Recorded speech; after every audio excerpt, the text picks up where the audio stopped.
আমার পানি, আমার বাতাস, আমার সূর্যের আলো, আমার চাঁদের আলো, আমার সব নিয়ামত দিলাম, কোনদিন খানার থেকে উঠায় দেই নাই। তুমি আমার বান্দাটাকে কেন উঠাইছো?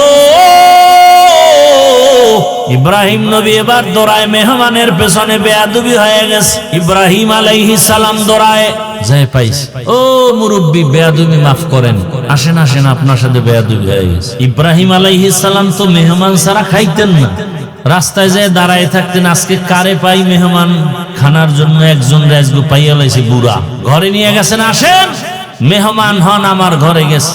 খানা দিয়া দিছে, খানা এইটাই আমি জিগা, আপনি কোথায় যাবেন? অমুক জায়গায়। কেন?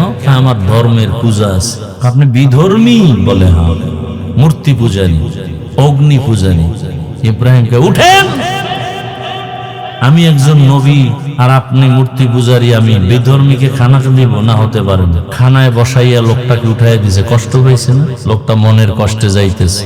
আল্লাহ হুকুম পাঠাইয়া দিছে, 70 বছর পর্যন্ত এই বুড়ারে আমি খাওয়াইছি, একদিন তো ভাগাইয়া দেই নেই।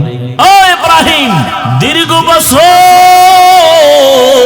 আমার পানি, আমার বাতাস, আমার সূর্যের আলো, আমার চাঁদের আলো, আমার সব নিয়ামত দিলাম, কোনদিন খানার থেকে উঠায় দেই নাই।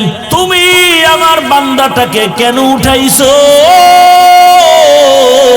ইব্রাহিম নবী এবার দৌড়ায়, মেহমানের পেছনে বেয়াদবি হয়ে গেছে। ইব্রাহিম আলাইহিস সালাম দৌড়ায় যায় পাইস, ও মুরব্বী বেয়াদবি মাফ করেন, আসেন আসেন, আপনার সাথে বেয়াদবি হয়ে গেছে। আসবে না, ধরে ধরে নিয়ে আস। এবারকার কারণ কি? বলে আমার আল্লাহ রাগ করছে। তাই? বলে তোমার আল্লাহ এত দয়াময়? বলে হ্যাঁ। তাহলে খাওয়ার আগে আমার কালেমা পড়ো। বিবি সান্ত্বনা দিয়া বলে, স্বামী আমার, রহমতের নবী যেহেতু বলছেন সব সাহাবাদের নিয়ে আসবেন, কোনো পেরেশানি নাই। রহমতের নবীর জবানের কথার মূল্য দিবেন কে? কয়জনের খানা আছে? সাহাবাদের নিয়ে রসুল ঘরে হাজির। সাহাবীরে কইছে, যেই পাত্রের বকরি পাকাইবা গোশত, ওটা ঢাকনা দিয়া ঢেকে রাখতে বলবা, আর রুটি একটা পাত্রে রেখে ঢেকে রাখতে বলবা। আমি রসুল এসে ঢাকনা উঠাবো। নবীজি গেলেন, সাহাবাদেরকে বসাইলেন, বলে এই বকরির পাত্র, রুটির পাত্র নিয়ে আস। ঢাকনা সহ রসুলের সামনে হাজির। নবীজি বিসমিল্লাহ বলে ঢাকনা উঠাইয়া রুটি লন, গোশত দেন, সাহাবাদেরকে দিতেছেন, নাও নাও নাও। শত শত সাহাবারা নিতেছে, খাও, পেট ভরে খাও। নবী দিচ্ছেন আর সাহাবারা খাচ্ছেন, দিতেছেন খাইতেছেন, দিতেছেন খাইতেছেন, পেট ভরে শত শত সাহাবারা রুটি আর গোশত খাইলেন। আর রসুল বললেন, পাত্র দুইটাকে ঢেকে দিলাম, কিছু ভিতরে আছে, যাও ঘরে নিয়ে তোমার বিবি সন্তানদের খেতে বলো। সাহাবী জাবের বলেন, যতটুকু রসুলের সামনে দিছিলাম, এতগুলো সাহাবারা খাওয়ার পরেও অতটুকুই গোশত রুটি ঘরে আবার ফেরত পেয়েছি। কোথায় সেই রসুলের উম্মতের তাওয়াক্কুল? আমরা তো সেই রসুলের শ্রেষ্ঠ উম্মত, আমরা তো মুসা নবীর উম্মতের চেয়ে দামি, আমরা তো ঈসা নবীর উম্মতের চেয়ে শ্রেষ্ঠ। কি যুবক, তোমার মতো যুবক দাড়িওয়ালা নাই? তোমার দাড়ি নাই কেন? তোমার মতো যুবক ঢাকা কলেজে পড়ে, মাথায় পাগড়ি লাগায় পড়ে, বিশাল বড় জামা লাগায় পড়ে, এরকম বড় দাড়ি তুমি পারো না কেন? অবশ্যই তোমার কপালে কারো গর্ত লাগছে, তোমার কপাল পুড়ে গেছে। এখনো সময় আছে, তওবা করো, এখনো সময় আছে, তওবা করো। মনে মনে শুধু আল্লাহকে বলো, জোরে না, আস্তে আস্তে। হেদায়ার মালিক আমার মতো যুবক স্কুল কলেজে পড়িয়াও যদি চাকরি করে, নামাজ পড়ে, আমি কেন পারি না? আমার কপাল বড় খারাপ।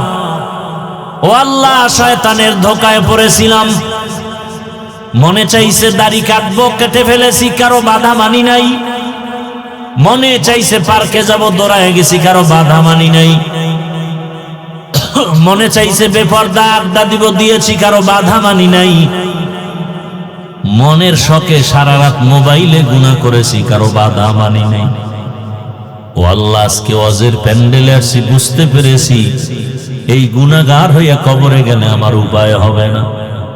আমি আজ তওবা করতেছি, আর নামাজ ছাড়বো না, দাড়ি কাটবো না, বেপরদায় চলবো না, মোবাইলে গুনাহ করবো না।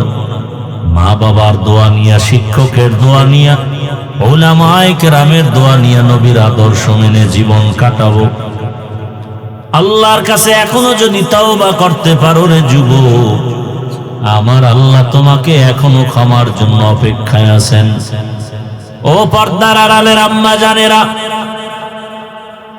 আপনি কেন 5 ওয়াক্ত নামাজি হবেন না? আপনি তো ওই নারীর মতো খাদিজাতুল কুবরা রাদিয়াল্লাহু আনহা, ফাতেমা রাদিয়াল্লাহু আনহার মতোই তো আপনারা নারী, আয়েশা রাদিয়াল্লাহু আনহার মতোই নারী।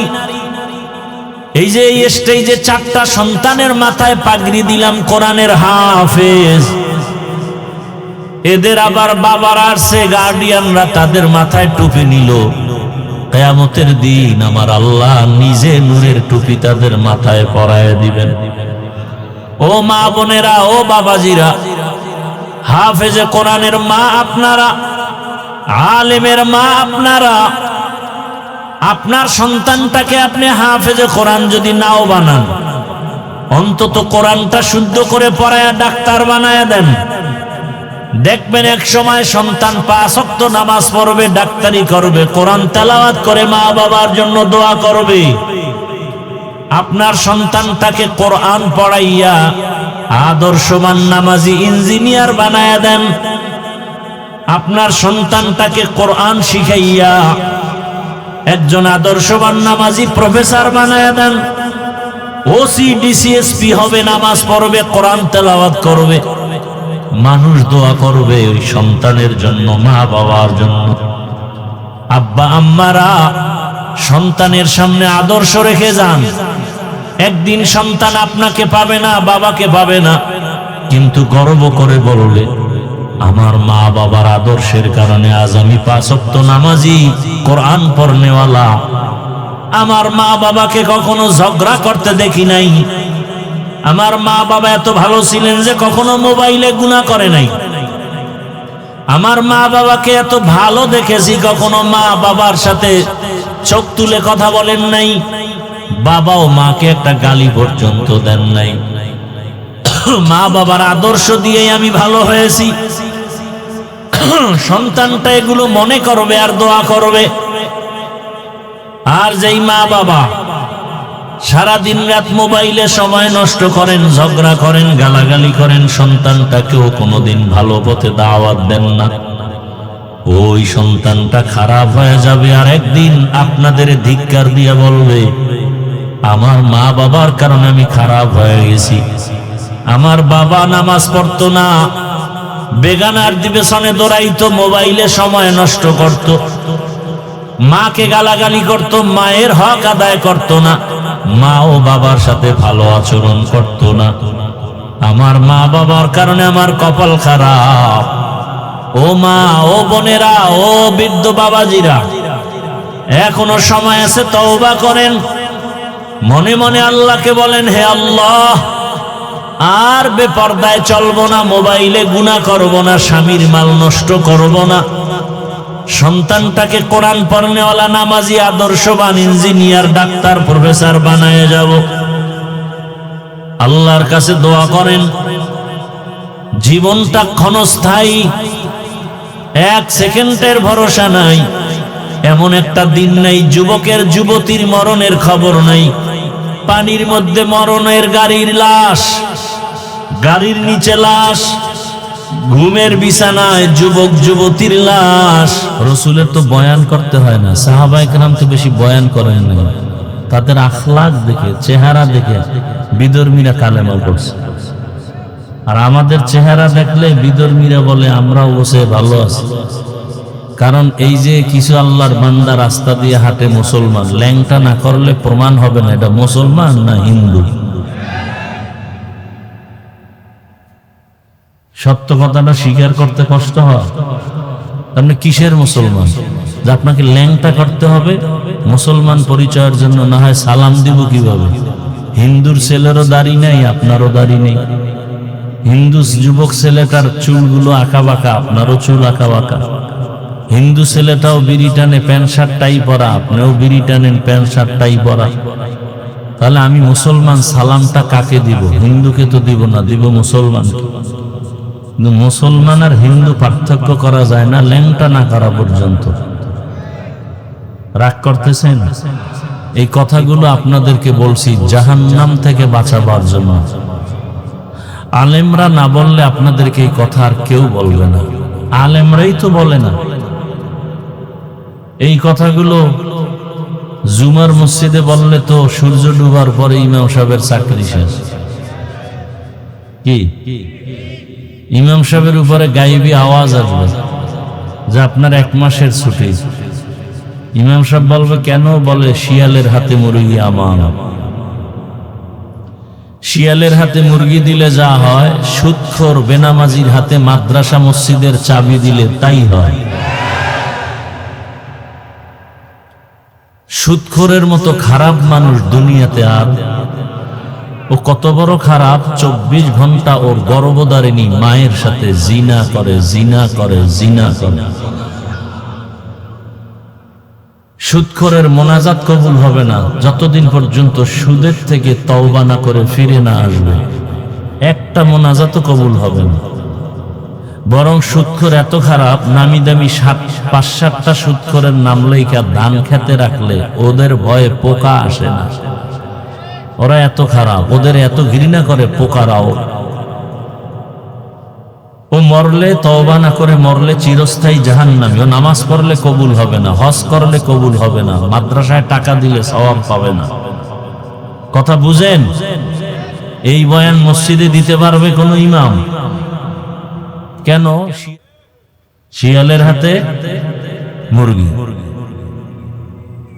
মসজিদ দামি জায়গা না? কি বলেন? মসজিদের মতো দামি জায়গা আর কোনটা আছে? বলেন, সত্য কথা বলেন। সেই দামি জায়গার সদস্য সুদখোর হয় কিভাবে? না এদেশে নাই? বানাইছে কে? জিবরাইল না আপনারা? ওই যে আগের রাইতে টাকা খাইছেন না, আকাম তো বাজাইছেন ওখান থেকে। তার বিরুদ্ধে কিছু বলতে পারবেন না, কারণ টাকা দিয়ে আপনাকে কিনে ফেলেছে। আপনি পশুর দামেও বিক্রি হন নাই, তার থেকেও খারাপ দামে বিক্রি হয়ে গেছে। অথচ আপনার ইজ্জত মাত্র 500 টাকা। আজকে বিক্রি না হইলে আপনার মেয়ের উপরে ধর্ষণের কোনো আক্রমণ আসতো না। আপনি যদি টাকায় বিক্রি না হতেন, আপনার সন্তান অপহরণ হতো না। শোনেন, একটা কথা মনে রাখবেন, এলাকার গরিব লোকও যদি হয় আর সৎভাবে চলে, কোটিপতিরাও ওকে ভয় পায়। পরীক্ষা করে দেখবেন, গরিব লোক কিন্তু সততার সাথে চলে, মিথ্যা বলে না, 5 ওয়াক্ত নামাজ পড়ে, হালাল ভাবে চলে, কোটিপতিরাও ওই গরিব সৎ লোকটাকে ভয় পায়। এই সততার এত দাম। কই টাকা কামাই করে লাভ কি? বিল্ডিং বানাইছে 10 তলা, বিল্ডিং থেকে জঙ্গলে ঘুরে। কি এই ডিজাইন দেখেন নাই? ব্যাংকে কোটি কোটি টাকা, কিন্তু খাইতে পারে না, সব আটকায় দিছে সরকার। লাভ কি? টাকার মাস্তানি করে। এর চেয়ে রিক্সাওয়ালা তো অনেক ভালো আছে। কি কোনো টেনশন নেই, কাঁচামরিচ দিয়া পোড়ামরিচ দিয়া 3 প্লেট খাইয়া নাক টানবে আর ঘুমাবে, কোনো তেল লাগবে না। আর আপনার ট্যাবলেট না খাইলে ঘুম নেই। টেবিলে খানা থাকে 13 রকম, মাছ, গোশত, ভর্তা, শাকসবজি। ডাক্তার রেড সিগন্যাল দিয়ে দিছে, জিহ্বা দিয়ে দেখবি, মুখে নিবি না, তাহলে মরণ। শুধু জিহ্বায় বাড়ি মারবি এমনি এমনি, এই মজা। কিন্তু ভিতরে নিলে লিভারের ক্ষতি হবে, ডায়াবেটিস বেড়ে যাবে, অসুস্থতা বেড়ে যাবে, আজরাইল এসে হাজির হয়ে যাবে। এক কপাল পরা নাই, খাইতে পারে না। ডবল কপাল পরা আছে, খাইতে পারে না। এলো ডবল কপাল পরা। আল্লাহ বলেন অধিকাংশ মানুষ জাহান্নামে যাবে। কেন? এদের কলব দিছি গবেষণা করার জন্য, গবেষণা করে না। এদেরকে আমি আল্লাহ চোখ দিছি দেখার জন্য, দেখে না। বলে তার মানে? বলে যা দেখতে বলেছি তা দেখে না। দুটো চোখ দিয়ে মা বাবা দেখবে সওয়াব, চোখ দিয়ে আল্লাহর কোরআন তাকায় তাকায় দেখবে সওয়াব, বাইতুল্লাহ দেখবে সওয়াব, আহলে হক আলেম দেখবে সওয়াব। কিন্তু বান্দা মোবাইল হাতে নিয়ে সারা রাত কবিরা গুনাহ দেখে, কোরআন দেখে না, মা বাপ দেখে না, সব রাতের রোগী। সারা রাত মোবাইল চালায়, ঘন্টাকে ঘন্টা মোবাইলের পেছনে সময় দেয়। 20 মিনিট সময় দিয়া ফজরের 4 রাকাত নামাজ পড়ার তৌফিক হয় না, কপাল বড়া। ফজরের 4 রাকাত পড়তে কয় মিনিট? 10 ঘন্টা? কয় মিনিট? সর্বোচ্চ 20 মিনিট আমি ধরলাম। মোবাইলে ঘন্টাকে ঘন্টা সময় দেওয়ার পেরেশানি ছিল না, ফজরের 4 রাকাত নামাজে 20 মিনিট সময় দেওয়ার তৌফিক নাই, কপাল মন্দ। তুকু যাও সুন্নতে আহমদ কো জাপা মোহাম্মদ কৈবুয়াদ নিসবতরা মান আহাব্বা সুন্নতে কৌলে রসূল মর্দায়ে কানা মাই হাম কুন কবুল। ক্ষমতার লোভে পড়ে মানুষ ভেজাল করে, কথার ভেজাল, লেনদেনের ভেজাল, আমল আখলাকের ভেজাল। ক্ষমতার লোভ আমার মধ্যেও ঢুকতে পারে, ঢুকলেই আমার মধ্যেও ভেজাল। ইমাম সাহেবের মধ্যে ঢুকার কারণে ইমাম সাহেবের কথায় কাজে মিল নাই। কেন? ক্ষমতার লোভ, না হয় টাকা পাওয়ার লোভ। টাকা পাইছে বস্তা ভরিয়া, এখন আর হক কথা বলতে ভয় পায়, আছে না নাই? অথবা যৌবনের লোভ। যুবক নামাজ পড়ো না কেন? মা বাবারে মানো না কেন? চেহারাটা নষ্ট করে ফেলেছো অল্প বয়সে কেন? বলে যৌবনের লোভে। চেহারা নষ্ট, চেহারায় বরণ কেন? চেহারার দিকে আকর্ষণ, নূর নাই কেন? 40 বছর পর্যন্ত চেহারার নূর নষ্ট হবে না, কিন্তু গুনাহ করলে চেহারার নূর থাকবে না। যেই যুবকের দেখলে মায়া লাগবে, সেই যুবকের চেহারার দিকে তাকাইলে ঘৃণা লাগে, পার্শ্বে দাঁড়ানো যায় না, গোসল ঠিক মতো করে না, পরিচ্ছন্ন হয় না, প্রস্রাব করে পানি লয় না, পাশে দাঁড়াইলে দুর্গন্ধে দাঁড়ানোই যায় না। এরপরে যদি আবার বিড়িটা নেই আর ডবল গাঞ্জা খায়, তা তো আরো ভেজাল। কত বড় বেয়াদব! আমরা মুরব্বীদের সামনে ঘড়ি হাতে দেই না, আর ওরা বাম হাতে ডান হাতে লয়ে বিড়িটা নেই। দুনিয়াতে যদি কোনো ফাও আকাম থাকে, ফাও এটা হলো বিড়িটা, যে আকামের কোনো ভ্যালু নাই। একজনে দাড়ি কামাইছে, এটাও একটা আকাম, তবে এটার ভ্যালু আছে। কি? দাড়ি কাটলে চাকরি ঠিক থাকবে, দাড়ি কাটলে ভালো মেয়ে বিয়ে করা যাবে। বিড়ি টানলে কি পাওয়া যাবে? যৌবন ফিরে পাবে, চেহারা নূর বাড়বে বিড়ি টানলে। চেহারা যারা বিড়ি টানে এদের ঠোঁটগুলো কেমন লাল, ওদের কলিজা আরো কালো। একশোরায় কয় বিড়ি টানলে একটা উপকার পাওয়া যায়, বাথরুম ক্লিয়ার হয়। আল্লাহ হেদায়াত দান করুন। हकीकत से तो दुनिया बेखबर है, दुनिया की नुमाइश पर नजर है। नमी गोयम के अज दुनिया जुदा बाश, बाहर कार के बाशी बा खुदा बा। আল্লাহকে বেজার করা যাবে না, কিন্তু করে কারা? মনে আছে কথা? দুনিয়া লোভী, এরা আল্লাহকে বেজার করে, আল্লাহর বিরোধিতা করে। যেমন এক দুনিয়া লোভীর নাম কোরআনে আছে, ফেরাউন। আসেনি? দুনিয়া লোভীর আর এক নাম নমরুদ। দুনিয়া লোভীর আর এক নাম হলো কারুন। কোরআনে তাদের নাম। যেই ফেরাউন ছিল ফকির, ক্ষমতার মোহে পড়ে সে নিজের আল্লাহ দাবি করলো। শুধু খোদা দাবি করে নাই, সব থেকে বড় খোদা, আনা রব্বুকুমুল আ'লা। আমি ফেরাউন শুধু খোদা না, বরং সব থেকে বড় খোদা। নমরুদ নামের বেঈমান আল্লাহর বিরুদ্ধাচরণ করলো, তীর নিয়ে রেডি হয়ে গেল, আল্লাহকে মেরে ফেলবে। মুসা নবীর যুগের কারুন টাকার লোভে পড়ে যাকাত দেয় না, বরং মুসা নবীর বিরুদ্ধে ষড়যন্ত্র করলো। দুনিয়াতে ষড়যন্ত্র করে কেউ জুলুম করে কেউ পার পায় না, মরার আগেই জালেমরা ধরাশায়ী হয়ে যায়, বিপদগামী হয়ে যায়।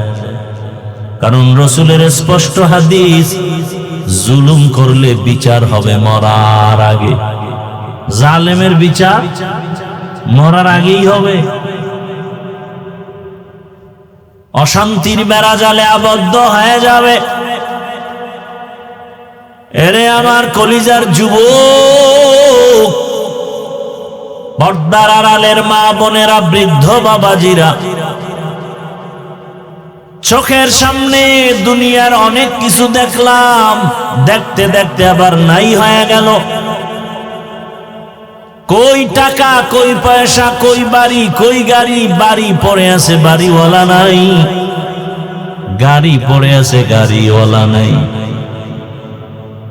কিন্তু কিন্তু কিন্তু যারা দুনিয়ার লোভ ছাড়িয়া আখিরাতের লাইনে দৌড়ায়, তারা আগেও যেমন শান্তিতে ছিল, এখনো শান্তিতে আছে। সব আওয়ামী লীগ কি ভাবছে? বহু আওয়ামী লীগ আছে শান্তিতে এখন। কেন? ও 5 ওয়াক্ত নামাজ পড়ে, আলেমরে ভালোবাসে, মাদ্রাসায় দান করে, দাঁড়িয়ে রাখছে। ও কোনো দুর্নীতিতে নেই। এরকম লোক নাই। আবার বিএমপি আছে, আবার উল্টা পাল্লা করলে এরাও নাই হয়ে যাবে। কথা বলেন না কেন? এটাই তো নিয়ম। জুলুমের বিচার কি মরার পরে না আগে? আগেই হবে। ভাইরা আমার, আল্লাহকে বেজার করা যাবে না কেন? এর একমাত্র কারণ, আল্লাহ আমার উপরে যে দয়া করেছেন, এহসান করেছেন, এমন দয়া সন্তানের উপরে মা বাবাও করে নাই। বরং দুনিয়ার মা বাবারা সব স্বার্থপর। আমার আল্লাহর কোন স্বার্থ? আল্লাহ যদি স্বার্থপর হইতেন, তাহলে যারা আল্লাহর দেয়া জমিনে বসবাস করে, আল্লাহর দেয়া গাছের ফল খায়, জমিনের ফসল খায়, নদীর মাছ খায়, এরপরও যারা নামাজ পড়ে না, বরং আল্লাহর বিরুদ্ধে যায়, আলেমের গালি দেয়, আল্লাহ যদি স্বার্থপর হইতেন, ঘুমের ঘরে ওদের পাড়ায় মেরে ফেলতেন। আল্লাহ মারছে? বরং আল্লাহ তো মারেন নাই, বরং ডাকেন বারবার, উঠো।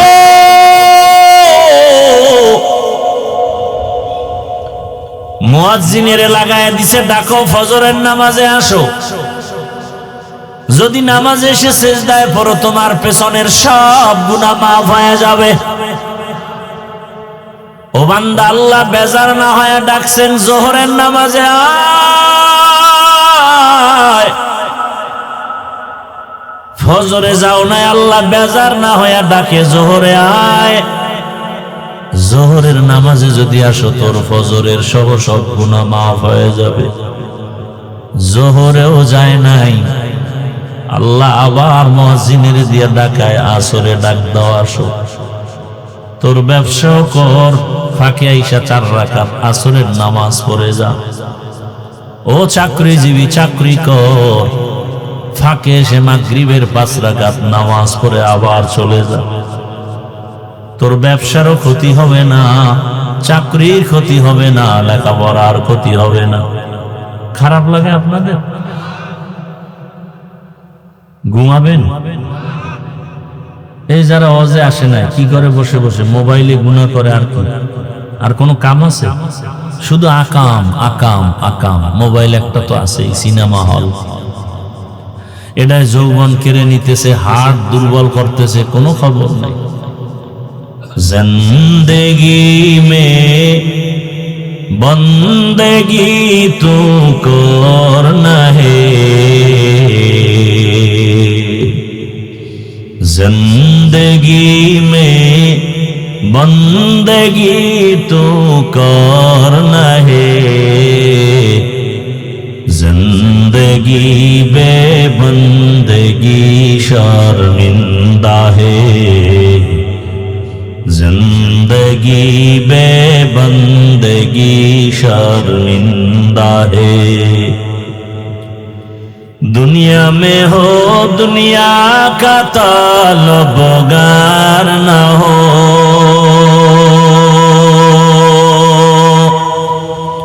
बाजार से गुजर हो खरीदार न हो।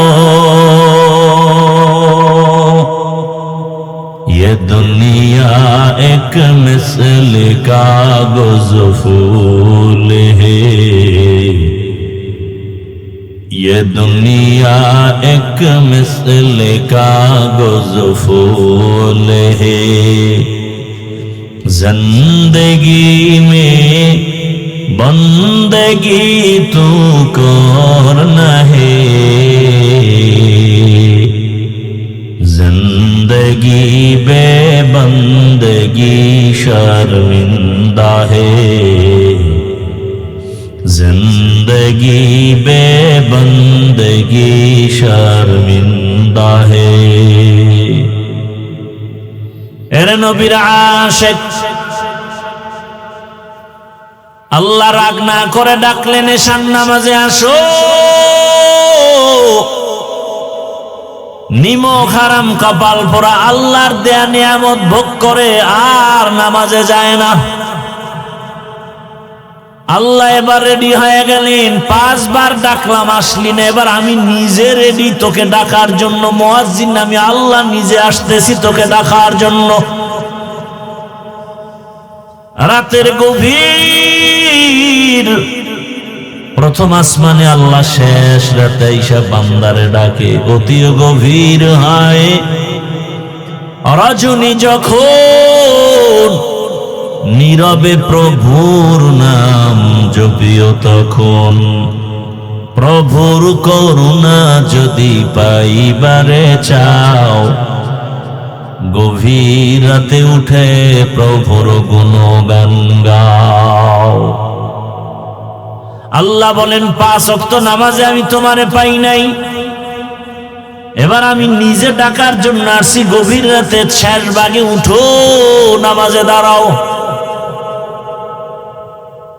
কারণ এই টাইম সব নীরব। গাছের পাখিরাও ঘুমায়, জঙ্গলের পশুরাও ঘুমায়, নদীর মাছ ঘুমায়, মানুষেরাও ঘুমায়। এই সময় যদি বান্দা ওইটা ওযু বানাইয়া একটা সিজদায় গিয়া কও রব্বিগফিরলি, ও রব আমারে মাফ করে দাও। তুই 70 বছর পর্যন্ত গুনাহ করছো, আমার কাছে যদি 1 ফোঁটা চোখের পানি ছেড়ে ক্ষমা চাও, আমি 1 সেকেন্ডে তোর 70 বছরের গুনাহ মাফ করে দিব। আতিনা ফি দারে দুনিয়া না হাসান, আতিনা ফি দারে উকবা না হাসান, ইয়া গিয়াসাল মুস্তাগীসিন ইহদিনা লাফতিখারা بالعلوم वल गिना। हर गोरी देने को तू तैयार है, जो न मांगे उससे तू बेजार है। ও আমার যুবক বাবারা,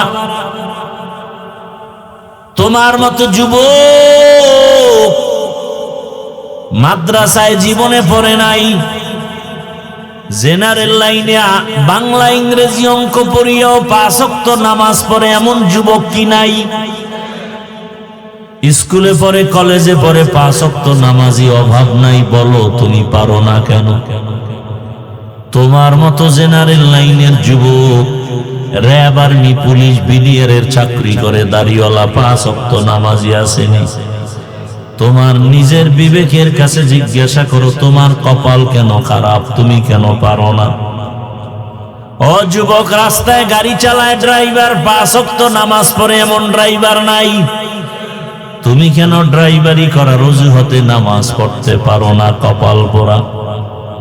ও ব্যবসায়ী বাবারা, আপনাদের মতো ব্যবসায়ীদের মাঝে কি নামাজি নাই?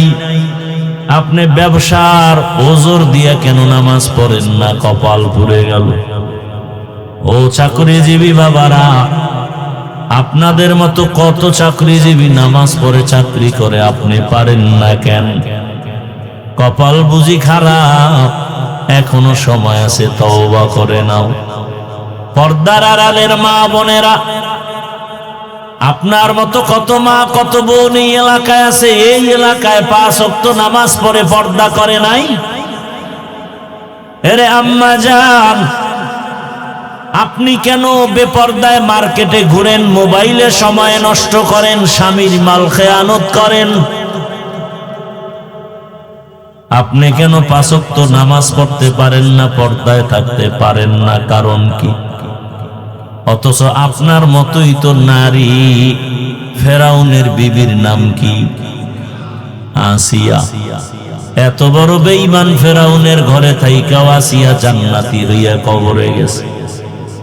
রহমতের নবী বলেন, কিয়ামতের ময়দানে জান্নাতের মধ্যে আমি মুহাম্মদের সাথে আসিয়ার সাথে বিবাহ হবে। সুবহানাল্লাহ।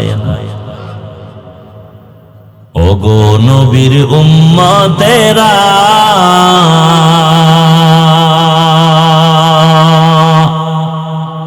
হয়ে আজি দিশাহারা, কোরআন হাদিসের চলো যখন যাহা চায় মনে, নবী বিনে কে তরাবে পুলসিরাত মিজানে, নবী বিনে কে তরাবে পুলসিরাত মিজানে। উম্মতের কান্ডারি নবী,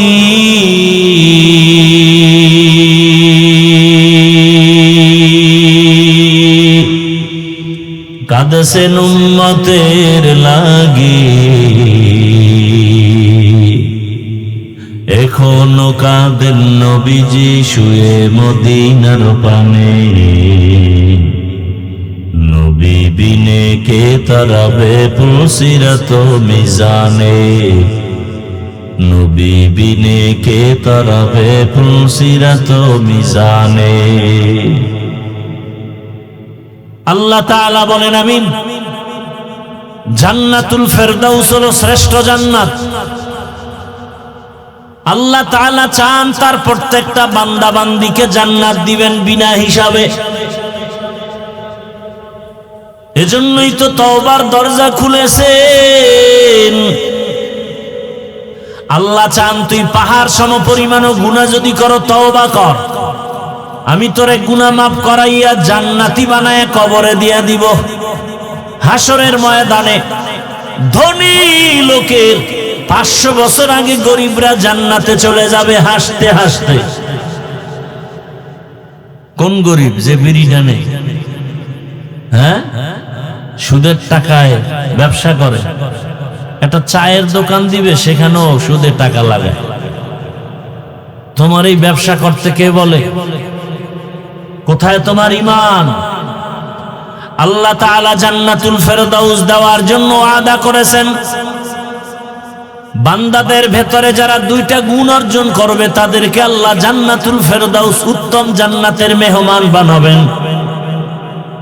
এক নাম্বার গুণ হলো পরিশুদ্ধ ঈমান, দ্বিতীয় গুণ হলো নেক আমল। ঈমান মানে বিশ্বাস করা, বিশ্বাসের স্তর আবার তিনটা: মুখে স্বীকার করা, অন্তরে বিশ্বাস, বাস্তবায়নে আবার পরিণত করে কাজের দ্বারা দেখানো। আমরা মুখে বিশ্বাস করেছি লা ইলাহা ইল্লাল্লাহু মুহাম্মাদুর রাসূলুল্লাহ, আমরা এক আল্লাহর গোলাম, আল্লাহ ছাড়া কোনো মাবুদ নাই। মুহাম্মদ সাল্লাল্লাহু আলাইহি ওয়াসাল্লাম আল্লাহর প্রেরিত পয়গম্বর। আমার একমাত্র আল্লাহই আসল, ওই আল্লাহ ছাড়া আমার হায়াতের মালিক কেউ নাই, ইজ্জতের মালিক কেউ নাই। কে? জোরে বলেন। আমার আল্লাহ আমার হায়াতের মালিক, রিজিকের মালিক কে? গর্তের পিপিলিকার খানা কে দেন? জঙ্গলের প্রাণীর খানা কে দেন? উড়ন্ত পাখির খানা কে দেন? নদীর মধ্যে হাজার ধরনের মাছের খানা কে দেন? বলেন তো ওরা দামি না আমরা মানুষ দামি? তাহলে আল্লাহ তো আমাদেরও খানা দিবেন। এত পাগল হইছেন কেন হারাম খাওয়ার জন্য? অথচ সাহাবায়ে কেরামের ঈমান স্বয়ং রাহমাতুল লিল আলামিন এতটা মজবুত জীবন চালায় গেলেন কষ্টের মাঝে। 3 বছর পর্যন্ত বংশের লোকেরা নবীর খানা দেয় না। শিয়াবে আবু তালিবে গৃহবন্দী করে রাখছে। রহমতের নবী গাছের পাতাগুলো পেরে পেরে চাবায় চাবায় খায় আর পেটের ক্ষুধা নিবারণ করে। আবু হুরায়রা রাদিয়াল্লাহু তাআলা একদিন দেখেন তারাইয়া নামাজ পড়া উত্তম, কিন্তু নবী জমিনে বসে বসে নামাজ আদায় করে। আবু হুরায়রা জিজ্ঞাসা করলেন, নামাজের শেষ ইয়া রাসূলুল্লাহ, দাঁড়াইয়া নামাজ পড়েন উত্তম, আপনি বলছেন, আপনি কেন বসে নামাজ পড়েন? আবু হুরায়রাকে উত্তর দেওয়ার আগে রাসূল কান্নায় ভেঙে পড়েছেন। মায়ার নবী চোখের পানি ছেড়ে কাঁদেন আর বলেন, আবু হুরায়রা, আমি এমনি বসে নামাজ পড়ি না, ক্ষুধার কষ্টে আমি বসে বসে নামাজ পড়তেছি। রহমতের নবী ক্ষুধার কারণে পেটে পাথর বেঁধেছেন, সাহাবায়ে কেরামও পেটে পাথর বেঁধেছেন। গর্ত খননের কাজ সাহাবায়ে কেরামও করে, নবীজিও করেন। সাহাবায়ে কেরাম আয়েশা রাসূলের সামনে দাঁড়াইয়া জামা উঠাইয়া বলে, নবী তাকায়া দেখেন, ক্ষুধার কষ্টে আর কাজ করতে পারি না, পেটে পাথর বেঁধেছে।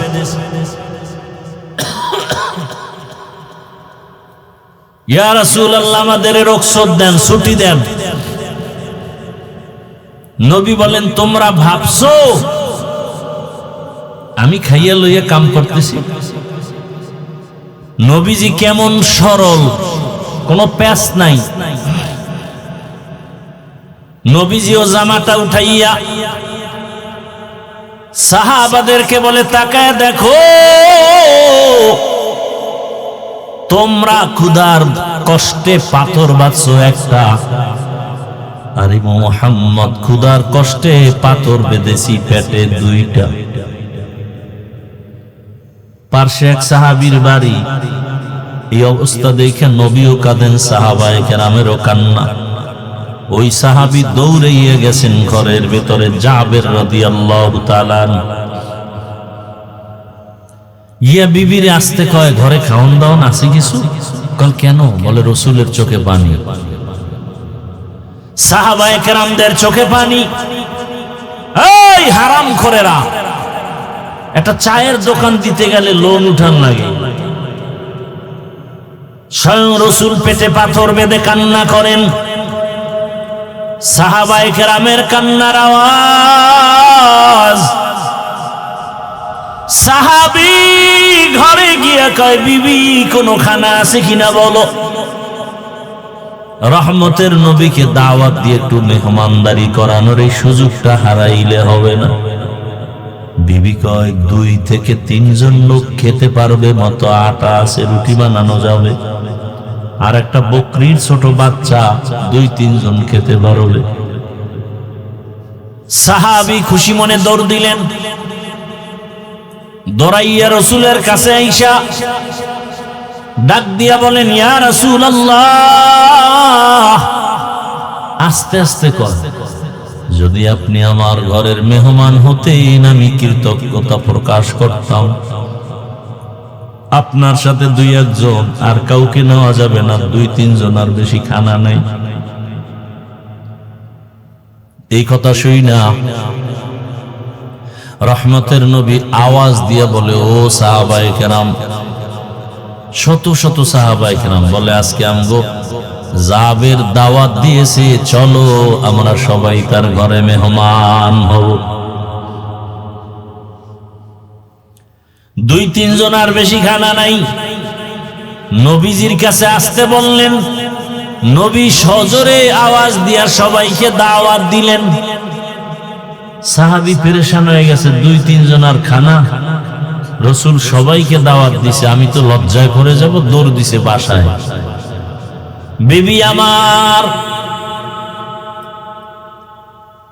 রাসূল তো সবাইকে দাওয়াত দিয়েছেন, তুমি বলেছো 2-3 জন, আর বেশি খানা নাই। বিবিও তো ডানা কাটা ভরি নাকি। সাহাবী যেমন ত্যাগী, আল্লাহ তাদেরকে স্ত্রী দিয়েছেন তেমন ত্যাগী। দেখেন না কোরবানির ঘটনা শুনেন নাই, যে একটা শিশু বাচ্চা নিয়ে মা হাজেরা জঙ্গলে একা, কোনো মানুষ নাই, পানি নাই, খানা নাই, পশুও নাই। এটা এতটুকু ত্যাগ যদি মা হাজেরা না করতেন, তাহলে ইব্রাহিম নবী পরীক্ষায় পাশ করতে পারতেন না। এজন্য স্বামী স্ত্রীর এক মন না হলে ওই বাগানে ফুল ফুটে না। এজন্য বিবাহের আগে বংশ দেখতে হয়, লেভেল দেখতে হয়। আপনি কোটিপতি, আপনি ফকির আনলে ভেজাল হবে। আপনি গরিব মানুষ, কোটিপতির মেয়ে আনলে ভেজাল হবে, বাগান সাজবে না। বংশে বংশে মিল না হলে বাগান সুন্দর হবে না।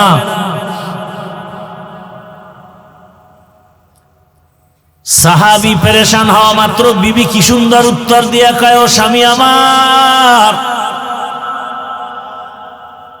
সমস্ত সাহাবায়ে কেরামদেরকে দাওয়াত দিছেন কার জবানে? জাবের রাদিয়াল্লাহু তাআলা বলেন, রহমতের নবীর পবিত্র জবানে। বিবি ডাক দিয়া কয়, স্বামী কোনো টেনশন নাই, রহমতের নবীর জবানের কথার মূল্য দিবেন আমার আল্লাহ। কি বাসায় মেহমান আইলে মন বেজার, স্ত্রীরও মন বেজার, কে পাকশাক করবে, কে খাওয়াবে? অথচ হাদিস শরীফে নবী বলেন, মেহমান আসলে খুশি হইও, মেহমান তোমারটা খায় না, তার তকদিরে যা ছিল তাই খায়। মেহমান আসলে বরকত হয় কামাই রুজিতে, ঘরে কি পরিমাণ মরণের খবর শোনা যায়। আল্লাহর কাছে তওবা যদি করার নিয়ত হয়, মুনাফিকি না থাকে, ও যুবকেরা, বাবাজিরা, মরিয়া গেল আর নামাজ ছাড়বেন না, দাড়ি কাটবেন না, বেপরদায় চলবেন না, মোবাইলে গুনাহ করবেন না, মা বাবার দোয়া নিবেন, শিক্ষকের দোয়া নিবেন, ওলামায়ে কেরামের দোয়া নিয়ে নবীর আদর্শ মেনে চলবেন। তওবা করার মতো যদি কারো নিয়ত হয়, 2 হাত আল্লাহকে দেখাইয়া দেন, আয় আল্লাহ সবার হাত কবুল করে নেন, তওবা কবুল করে নেন, তওবার উপরে মজবুত হইয়া চলার মতো তৌফিক দান করেন, আমিন। আলহামদুলিল্লাহি রাব্বিল আলামিন। والصلاة والسلام على سيد الأنبياء والمرسلين وعلى آله وأصحابه أجمعين ইয়া আরহামার রাহিমিন, ইয়া আরহামার রাহিমিন, ইয়া আরহামার রাহিমিন। রব্বিরহামহুমা কামা রাব্বায়ানি সগীরা।